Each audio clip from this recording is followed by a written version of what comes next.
এক নম্বর আমরা কীভাবে এক্সামিনেশন করবো, সবার আগে আগাছা পরিষ্কার করবো, যেমন জেনারেল এক্সামিনেশন, জেনারেল অ্যাপিয়ারেন্স, এরপর হলো আমরা হ্যান্ড আর্মস, এই আগাছা হ্যান্ড আর্মস, এরপর আমরা উপর থেকে শুরু করবো ফেস, এরপর নেক, এরপরে চেস্ট, এরপর অ্যাবডোমেন, চেস্ট বুকে মেন জিনিস, এরপরে হলো তোমার অ্যাবডোমেন, পেট, এরপরে নিচে তোমার হচ্ছে অ্যাবডোমেন মানে তো শেষে নিচে হলো লোয়ার লিম্ব। এখন জেনারেল অ্যাপিয়ারেন্সে দেখবা সে কি ডিস্ট্রেস মানে ডিপ্রেস আছে কিনা, ডিস্ট্রেস ক্যাকেক্সিয়া অথবা সাইনোসিস আছে কিনা। এখন যেহেতু রেসপিরেটরি আমরা ডিস্ট্রেস কেন সাইনোসিস জন্য মানে তার কার্বন ডাইঅক্সাইড বেশি অপশন বেশি, অ্যান্ড ক্যাকেক্সিয়া দেখবো যে দেখাই তো চিকন কিনা, ক্রনিক রোগ বলে ক্যাকেক্সিয়া হয়। তো যাই হোক পরে আসি আমরা। এখন আমরা দেখো হ্যান্ডে পাবো কি ক্লাবিং, দেখো ক্লাবিং পাইলাম মানে হাত দিয়ে আমরা হ্যান্ড অ্যান্ড নেলস হাত দিলাম, হাত দিয়ে হলো ক্লাব করি তাই না, তালি মারি ক্লাবিং। আর এটাকে বলা হয় ক্লাবিং করলে তখন কেন ক্লাবিং করলে কি হয় কম্পোনার ট্রেমর হয়, হ্যাঁ স্টেনিং হয়, এরপরে টার স্টেনিং মানে সিগারেট খায় না তখন এখানে রং হয়ে যায় কি স্টেনিং, সায়ানোসিস দেখো মনে রাখো C for clubbing, C for cyanosis. এই যে ছায়া খুলে মানুষ কী করতেছে স্টেনিং নাচতেছে, হ্যাঁ টার স্টেনিং তার রং লাগছে ট্রেমর সে কাঁপতেছে, টার স্টেনিং টার ট্রেমর। এখন ট্রেমর দিয়ে মনে একবার ড্যান্স আর স্টেনিং দিয়ে নাচ। আর আমরা দেখবো হলো পালস অ্যান্ড ব্লাড প্রেশার, দেখো আর্মসে আর্ম মানে আর্ম, দেখো আর্মি হতে গেলে তোমার পালস ঠিক আছে কিনা দেখতে হবে, রেডিয়াল পালস যেটাকে বলে। এই পালস যদি দেখো এই পালস দিয়ে ইন্ডিকেট করে বাউন্ডিং আছে কিনা, বাউন্ডিং পালস মানে থ্রম্বিং টাইপ অফ পালস হঠাৎ করে মানে থপ থপ করে এই করতেছে, সেই ক্ষেত্রে তোমার আর্ম দেখো বাউন্ডিং পালস, আর্মি হলে বাউন্ডিং দিতে হয় না সেটাই আর কি পালস ই করতে হয়, পালসার বাউন্ডিং দিয়ে চলে। Carbon dioxide retention, carbon dioxide কম তাড়াতাড়ি এটা অন্যায় করছে সেটা, কার্বন ডাইঅক্সাইড যদি অন্যায় সাথে যুক্ত। এরপর ব্লাড প্রেশার আমরা দেখবো, এটা হলো সিস্টেমিক হাইপার টেনশনের জন্য। এরপর আমরা সবার আগে এই শেষ হলে যাবো ফেস, দেখো যে ফেস, দেখো মানুষের ফেস দেখে সব কিছু, ফেসের আগে হলো চোখ, চোখেই সব কথা বলে তাই না। তো তার ভিতরে রাগ আছে কিনা, হর্নার সিনড্রোম, হ্যাঁ অথবা কি পেলোর মানে রাগ, কনজাংটিভাল পেলোর, পেলোর বা রাগ, এটা হর্নার হর্ন মানে সিংহ মানে ভিতরে কি সিং মানে রাগ কিনা। টোসিস, এটা হলো টোসিস মায়োসিস অ্যান্ড অ্যানহাইড্রোসিস। টোসিস মানে ডাউনফল, যেমন ইয়ার আছে যেমন ডাউনফল অফ আইলিড, এরপরে মায়োসিস মানে পিউপিলটা যে কালো অংশটা ছোটো হয়ে যাওয়া, অ্যানহাইড্রোসিস মানে সুইটিং কম হবে। তো দেখো যদি ওই মায়োসিস বা পিউপিল মানে ছোটো হয়ে যায় কনস্ট্রাকশন করে সেক্ষেত্রে তো বন্ধ হয়ে গেল পটটা, এটা হয় প্যানকোস টিউমার, মনে করো প্যানকোস টিউমারের জন্য এরকম হয়েছে। আয়ের পর হলো চোখ, নোজ, আমাদের চোখের নিচে এটা নোজ, নোজ আমরা দেখবো নেজাল পলিপস আছে কিনা, ক্রনিক রাইনাইটিস সর্দির জন্য দেখি নাক দিয়ে তাই না। আর মাউথ, মাউথ দেখবো সেন্ট্রাল সাইনোসিস, মাউথ হলো মাঝখানে central cyanosis, under the tongue যেহেতু সায়া নিচে পড়ে জন্য টাং আন্ডার দি টাং, টাঙের নিচে। এরপর আমরা নেক আসবো, নেকে হচ্ছে আমরা যেহেতু রেসপিরেটরি নিয়ে কাজ করতেছি না তাহলে নেকে দেখো আমরা নেকে দেখবো ট্রাকিয়া, প্রথমে ট্রাকিকে ডেভিশন হয়েছে কিনা, কেন ডেভিশন হয় কি টেনশন নিউমোথ্রাক্স, টেনশন মানে প্রেশার দিলে হ্যাঁ বাতাসে, আর বা লার্জ প্লুরাল রিফিউশন। ট্রাকিয়া গেল না, এইটা ধরেই তো রাখি ট্রাকিয়া, নেক বলতে এটা বুঝি। এরপরে তার পাশে হলো ভেনাস, জোগুলার, এটা তো ট্রাকিয়া তো বাতাস গেল, রক্ত যাবে কি দিয়ে, জোগুলার ভেনাস প্রেশার। আর এখানে যেহেতু এটা হলো হার্ট ফেলিওরের সাথে ফর পালমোনারি হাইপারটেনশন, মানে পালমোনারির সাথে যুক্ত, যেভাবে আমার রেসপিরেটের সাথে যুক্ত করতে হবে। তো এই রক্তের সাথে কীভাবে বাতাস হয় যে জোগুলার, কেন এই জন্য আমরা জোগুলার নিচ্ছি, পালমোনারি হাইপারটেনশনের জন্য কী হয় হাইপারটেনশন, টেনশন বেশি হার্ট ফেল করছে এই জন্য জোগুলার ভেনাস প্রেশার। আমরা দেখবো লিম্ফ নোড দেখবো, এরপরে দেখো এই যে আমরা তো একটা গেলো প্রথমে বাতাস, এরপরে গেলো রক্ত, এরপরে গেলো আমরা লিম্ফ, হ্যাঁ লিম্ফ নোড পাবো এই নেক দিয়ে। নেক মনে করবো একটা চ্যানেল, এখানে সব কিছু চ্যানেলস, হ্যাঁ ট্রাকিয়া যে জোগুলার ভেনাস প্রেশার অ্যান্ড হচ্ছে lymph node, lymph node enlarge কিনা তাহলে মেলিগনেন্সি ইনফেকশন বা সিস্টেমিক ডিজিজ। নেকের নিচে আমরা চেস্ট, চেস্টে চলে আসবো, চেস্টে তিনটে জিনিস, ইন্সপেকশন, ইন্সপেকশন মানে পরিদর্শন করে, ইন্সপেক্টর বল না, পির পর হলো পালপেশন, এরপরে তোমার পির পর আবার একটা পারকাশন, পালপেশন। দেখো ইন্সপেকশন সাধারণত কী দেখে, দেখে যে কোনো মানে ইন্সপেকশন পরিদর্শন যে কোনো ডিফর্মিটি বা স্কার আছে কিনা, মানে সে বুকে ভয় পাইছে কিনা, স্কার আর অ্যাসিমেট্রি আছে কিনা বা ডিস্ট্রেস সিনড্রোম কিছু আছে কিনা। এরপরে আমরা দেখবো পালপেশন করে দেখবো, যদি পালপেশন আমরা দেখবো কমে গেছে তাহলে ভাববো যে এখানে কমে গেলে কনসলিডেশন, এখানে কনসলিডেশন হলে কমে যায় না ইফিউশন মানে রক্ত, এই জন্য তো কমে যাবে তাই না, এগুলো হয়েছে। অথবা আরেকটা দেখবো chest expansion, assess for palpation করে আমরা দেখবো টেকটাইল ফ্রিমিটাস, টেকটাইল ফ্রিমিটেশন বলতে বোঝাই মানে এক জায়গার বুকের কম্পাউন্ড চারদিকে সরিয়ে যায়, টেকটাইল, হ্যাঁ টেকটাইল ইউনিভার্সিটি চারদিকে সবাই গেছে, ফেমাস হয়ে গেছে ফ্রিমিটাস, হ্যাঁ চেস্ট এক্সপেনশন অ্যান্ড টেকটাইল ফ্রিমিটাস।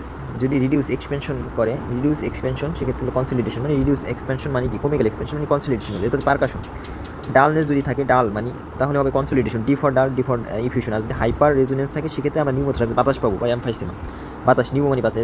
অসকাল্টেশন মানে কি, দেখো কোনো অস্কাল করে দেখবো listening, auscultation listening of breath sound, sound শোনা, অস্কাল মানে এই যে ইয়ার মানে অডিও, অডিও মানে ব্রেথ সাউন্ড।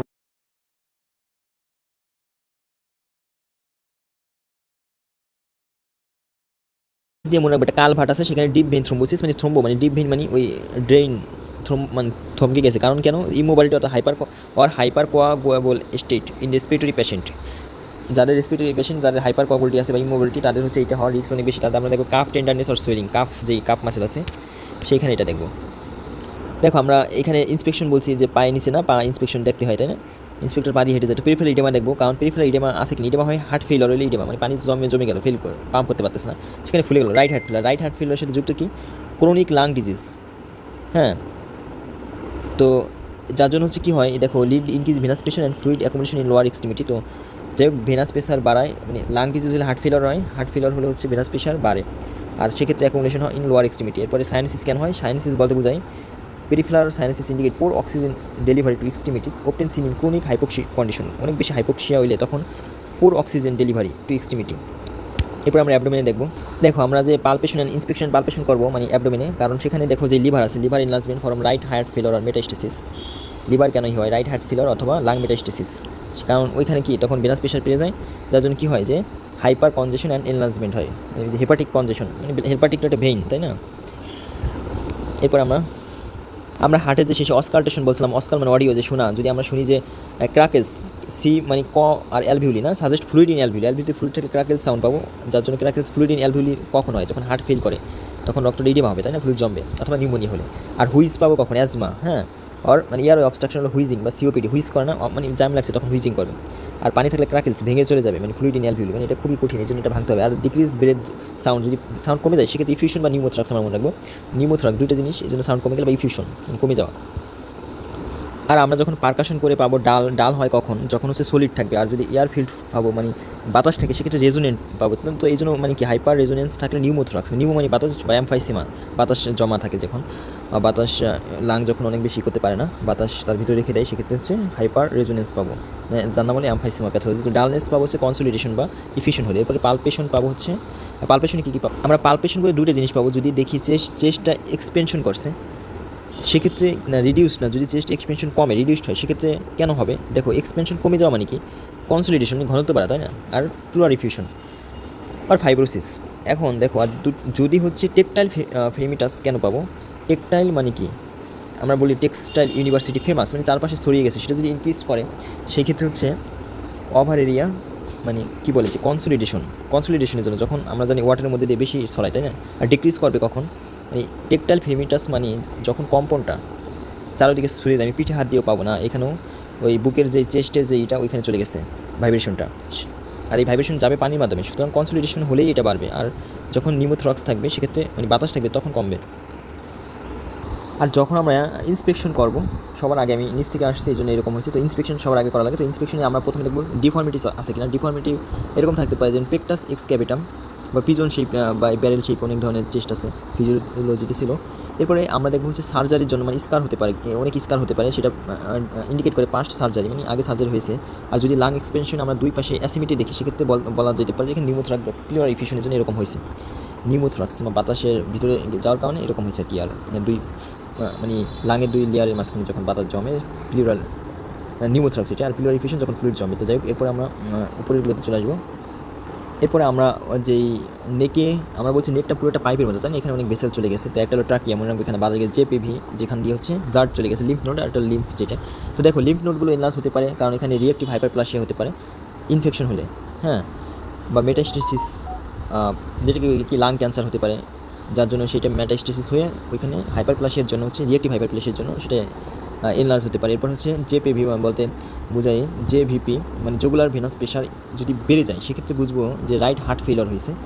হ্যাঁ, আমরা জানি এই কেন এই প্রেশারটা বাড়বে, কারণ ভেনাস প্রেশার বাড়ে হার্ট ফেল করলে। অ্যান্ড এটা অনেকটা হার্ট ফেলিওর হয় কেন? হার্ট ফেলিওর কারণ হচ্ছিল ক্রনিক লাং ডিজিজ বা পালমোনারি হাইপার টেনশন, যেটাকে বলা যেতে পারে। এরপর ট্রাকিয়া ডেভিয়েশন হতে পারে। ট্রাকিয়া ডেভিয়েশন কেন হতে পারে?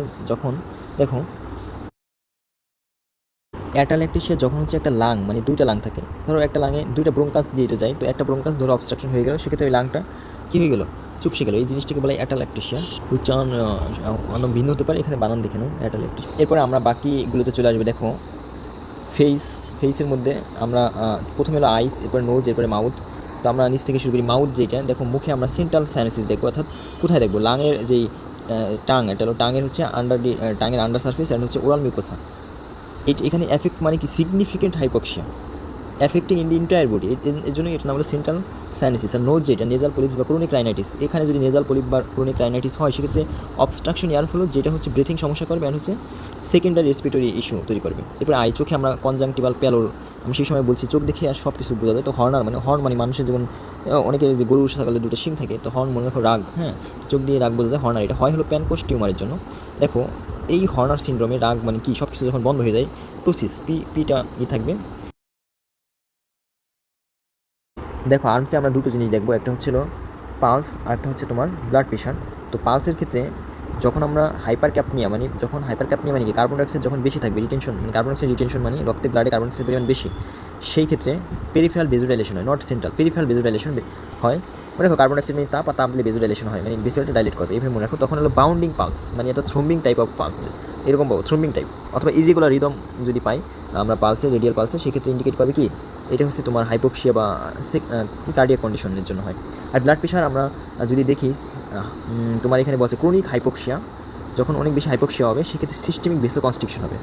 মনে রাখো হাইপোক্সিয়া মানে অক্সিজেন ভলিউম কমে যায়, রক্তের ভলিউম কমে, এইভাবে মনে রাখো আর কি, তখন ভেসেলটা ছোটো হয়ে আসবে, তাই না? এবং ইনক্রিজ তখন ব্লাড প্রেশার বাড়াবে। এটা হলো compensatory mechanism to improve tissue oxygen delivery. দেখো আমরা এখন কমনগুলোতে চলে আসবো। হ্যান্ডস অ্যান্ড নেইলস বলছে আগাছা সবার আগে বলবা। তো ক্লাবিং কেন হয় আর কী কারণে হয় এগুলো বলতেছি। Clubbing result from increase capillary permeability. আমি আগে বলছি যখন হাইপোক্সিয়া হবে তখন কার্বন ডাইঅক্সাইড বেড়ে যাবে, তখন পেরিফেরাল ভেসোডাইলেশন, মনে রাখবে কার্বন ডাইঅক্সাইড মানে তাপমাত্রা, এই জন্য হচ্ছে এখানে ভেসেলটা ডাইলেট করলো। তো ডাইলেট হলে তখন পারমিয়ালিটি বেড়ে গেলো, হ্যাঁ পেরিফেরাল, এবং ভাস্কুলারিটি বাড়লো। পারমিয়ালিটি অ্যান্ড ভাস্কুলারিটি যদি বাড়ে ইন ডিজিটাল ডিজিট, এই আমাদের যেই ফ্যালাঞ্জেসের কী বলে যে একবার ডিজিটাল যে ডিজিট, তখন কী হচ্ছে ওই জায়গাটাকে একটা উত্তল একটা শেপ দেবে, ওটার নাম হলো ক্লাবিং। তো it's a hallmark of chronic pulmonary disease that's lead to prolong hypoxia. যখন ক্লাবিং হবে আমরা তখন বুঝবে এই হচ্ছে অনেক দিন ধরে হাইপোক্সিয়ায় ভুগতেছে, প্রলং হাইপোক্সিয়া। হ্যাঁ, এরপর হলো সায়ানোসিস, যেটা সায়ানোসিস হচ্ছে তোমার দেখো আমরা আগে পেশেন্টকে দেখবো ডিস্ট্রেস আছে কিনা, অর্থাৎ ডিস্ট্রেস মানে ডিপ্রেশন মনে রাখো। এরপরে সায়ানোসিস, তার একটা সাপ আছে কিনা, অ্যান্ড ক্যাকেক্সিয়া। তো দেখো ক্যাকেক্সিয়া তো শুকিয়ে যাওয়া শরীর, এটা কেন হয়? ক্রনিক ডিজিজের জন্য হয়, তাই না? এরপরে ক্রনিক ডিজিজ কোনগুলো? লাং ক্যান্সার, টিউবারকুলোসিস, সিওপিডি, এরকম এর জন্য। আর সায়ানোসিস কেন হয়?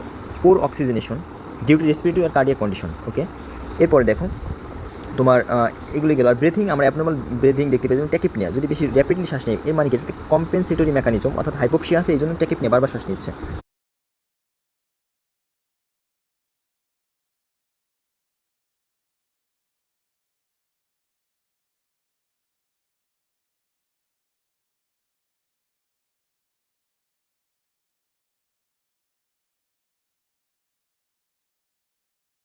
লাইক অ্যাজমা, সিওপিডি, নিউমোনিয়া, এরকম হতে পারে। এরপরে তোমার হচ্ছে এগুলি আর কি, আমরা ব্রিথিং, তো অ্যাপিয়ারেন্স অ্যান্ড ব্রিথিং এগুলো সব কমপ্লিট। এই হচ্ছে আমাদের রেসপিরেটরি সিস্টেমের জেনারেল এক্সামিনেশন মেডিসিন ওয়ার্ডের। ওকে।